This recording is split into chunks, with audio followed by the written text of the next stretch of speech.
May tatlong bibe akong nakita. Mataba, mapayat, maliit mga bibe. Ayan. Saan na naman pupunta? Nakakawala na naman kasi eh. Okay, uwi na kayo. Uwi na mga bibe. Ayan, nagmamadali yung mga bibe. Uwi na yun. Uwi na. Uwi na. Lipad! Uwi na. Abat, pinapahirapan ko talaga ako. Kaya na. Game. Lipad na. Lipad. Punta na kayo sa natural habitat. Yun. Ayan.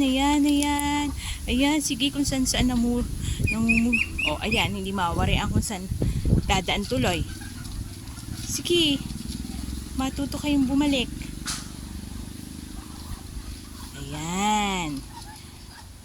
Sige, gawa ng paraan. Nakalusot na, ikaw na lang hindi. Sige, pagkasyahin talaga ang sarili, mano lumipad. Sige, fly.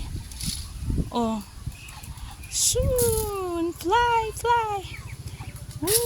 Sige na, fly na. Aba, ayaw pa talaga.